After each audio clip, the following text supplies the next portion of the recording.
말씀 받은 자의 사명이란 제목을 가지고 은혜를 나누도록 하겠습니다. 말씀을 받은 자에게는 책임이 따릅니다. 예언과 환상을 직접 받은 자의 사명. 구약의 모든 선지자들은 중보 기도자였습니다. 하나님께서 그들에게 환상이나 예언이나 계시를 주신 것은 단순히 그것을 알리게 하는 것이 아니라 그들로 하여금 그것을 품고 기도하게 하기 위함이었습니다.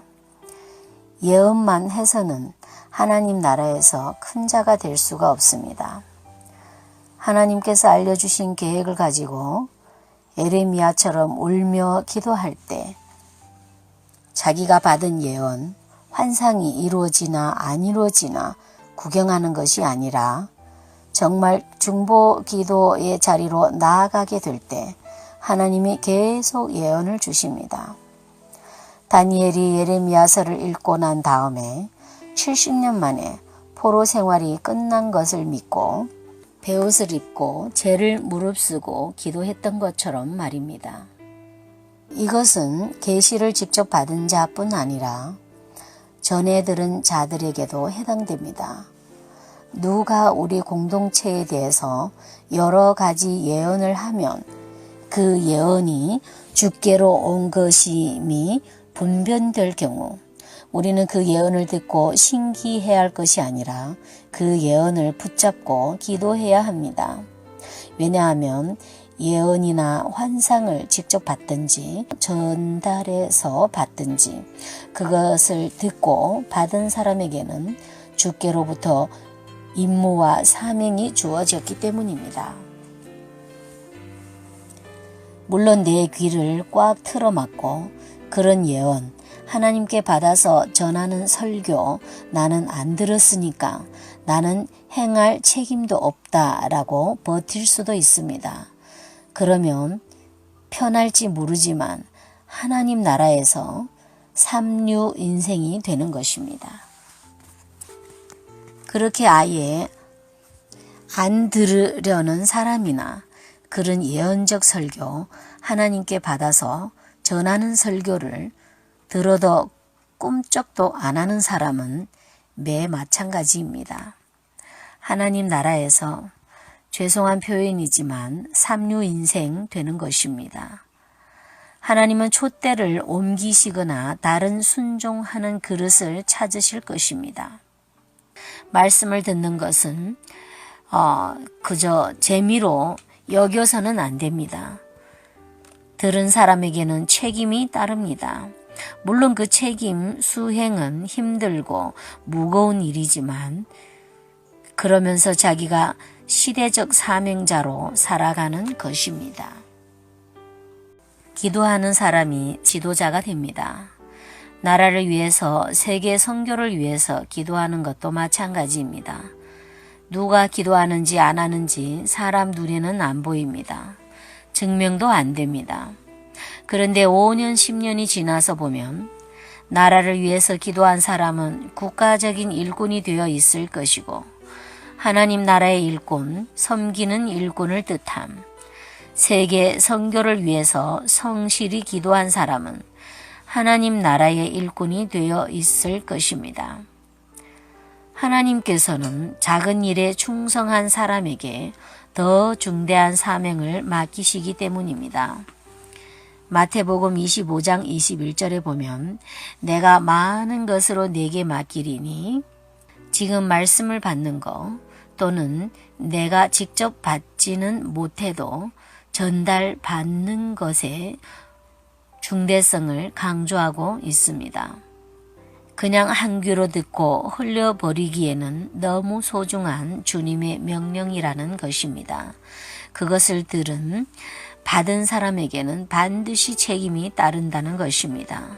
그리고 그 책임을 무시하는 사람은 하나님 나라에서 주변 인생이 될 것입니다.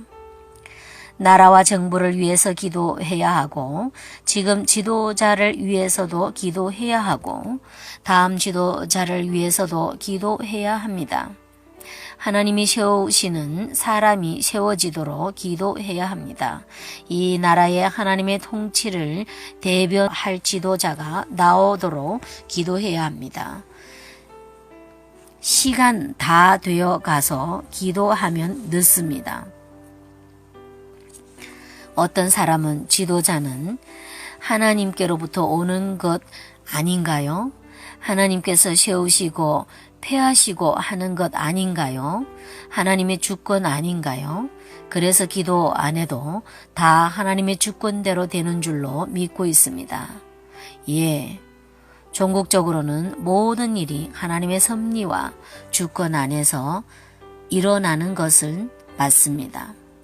그런데 교회가 기도하면 하나님께서 예비한 사람이 지도자가 될 것이고, 교회가 기도하지 않으면 하나님께서 차선책으로 다른 사람을 세우시는 것입니다.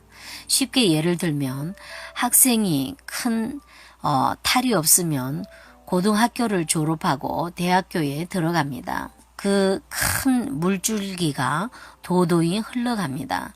그런데 그 과정에서 훌륭하신 선생님을 만나서 학창 생활을 의미 있게 보내고 쉽게 진학할 수도 있고, 그렇지 못하고 학창 생활을 힘들게 하다가 간신히 어렵게 대학에 진학할 수도 있습니다. 과거 근대사를 보더라도 우리나라에 어떤 지도자가 세워지느냐에 관계없이 하나님은 이 나라를 하나님의 뜻대로 거대한 큰 흐름의 물결 속으로 인도하고 계십니다. 그러나 그 과정에서 하나님이 최선으로 예비하신 지도자도 있었고, 하나님이 차선으로 어쩔 수 없이 세우신 지도자도 있었다는 것입니다. 모두 다 하나님의 최선으로 정하시고 세우신 지도자는 아니었다는 뜻입니다.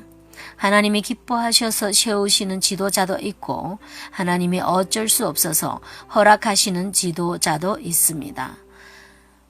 모든 공동체의 지도자가 마찬가지입니다. 여기에 성도의 기도의 변수가 적용하는 것입니다. 그래야 차선이 아니라 최선을 선택하게 되는 것입니다. 그러므로 미리 기도해야 합니다. 말씀의 은사, 가르치는 은사를 사모합시다. 성령의 은사는 소에 비유할 수 있습니다. 잠언서 14장 4절에 보면 소가 없으면 구유는 깨끗하려니와 소의 힘으로 얻는 것이 많으니라. 소의 힘으로 얻는 것이 많으니라. 이 구절을 읽을 때 예언, 방언 같은 성령의 은사들을 생각하게 합니다. 성령의 은사를 인해 소의 힘으로 일하는 것처럼 많은 유익과 능력을 얻을 수 있기 때문입니다. 오늘 우리는 혹시 소가 없어서 구유가 깨끗하다, 어지럽지 않다고 자고하지 않습니까? 그런데 소가 없으니까 되어지는 일도 별로 없는 것입니다. 가르치는 은사도 성령의 은사입니다. 성령의 역사에 대해, 성령의 은사에 대해 그게 잘못된 것처럼 부정적으로 판단하는 분위기가 지난 20년간 한국 교회의 대세였습니다. 그런데 성령의 은사 중에는 가르치는 은사도 있습니다. 지혜의 말씀, 지식의 말씀, 교사, 에베소서 4장 11절에 보면 가르치는 자, 또 로마서 12장 7절에도 등등입니다. 말씀을 가르치는 것도 진정한 말씀은 은사입니다. 그런데 성령의 역사가 전반적으로 축소되다 보니 덩달아 말씀의 은사도 위축되고 있습니다. 성경에 가르치는 은사가 있습니다. 왜 말씀을 지식적으로만 생각하는지요? 이것 때문에 한국 교회가 많이 어두워졌습니다. 공부만 잘하면 말씀을 잘 전할 수 있다고 말들은 하지만 아닙니다. 말씀을 진짜 잘 전하려면 기름 부음을 받아야 하는 것입니다. 오중 사역자 파이오페스 에베소서 4장 11절에는 하나님이 다 기름 부어서 세우시는 것입니다. 그 중에 교사라는 사역자가 있는데 그것은 배워서 되는 것이 아니라 기름 부어서 하나님께서 세우시는 것입니다. 내 양을 먹이라.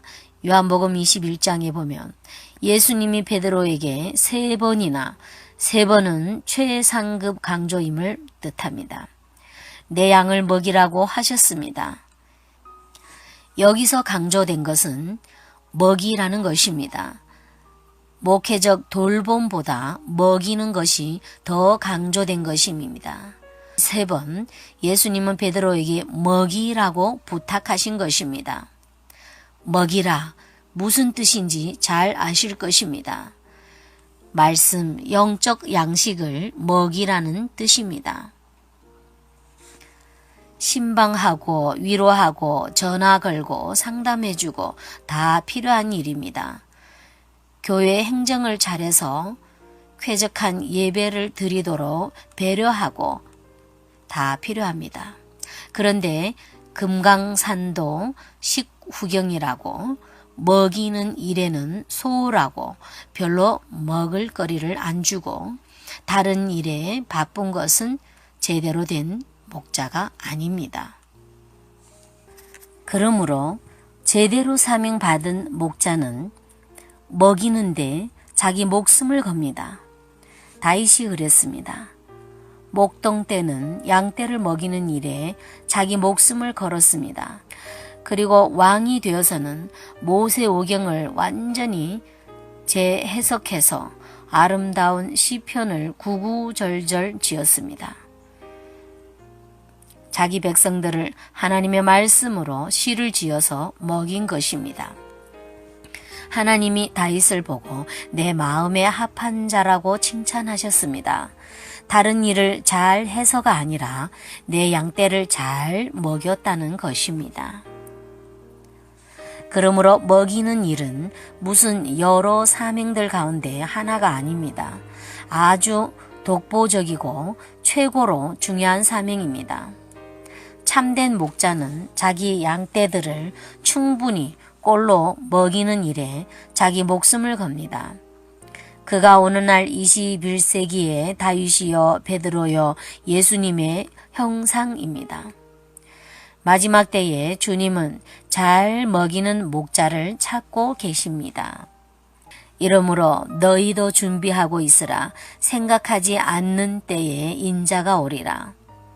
충성되고 지혜 있는 종이 되어 주인에게 그 집 사람들을 맡아 때를 따라 양식을 나눠줄 자가 누구냐? 주인이 올 때에 그 종이 이렇게 하는 것을 보면 그 종이 복이 있으리로다. 마태복음 24장 전체가 종말에 관한 교훈입니다. 그런데 마태복음 24장 마지막 단락에서 예수님이 말씀을 하신 이유는 종말이 될수록 말씀을 먹이는 종이 부족할 것이라는 주님의 염려입니다. 대신 이런 종들이 많아질 것을 주님이 경고하십니다. 마태복음 24장 48절 만일 그 악한 종이 마음에 생각하기를 주인이 더디 오리라 하여 동료들을 때리며 술 친구들과 더불어 먹고 마시게 되면 생각하지 않을 날 알지 못하는 시각에 그 종의 주인이 이르러 어미 때리고 외식하는 자는 받는 벌에 처하리니 거기서 슬피 울며 이를 갈리라. 이 경고를 마태복음 24장 종말에 관한 예수님의 설교가 마쳐집니다.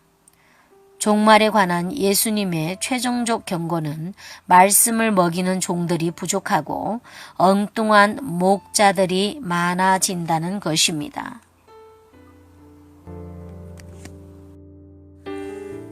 오늘은 여기에서 마치겠습니다. 감사합니다.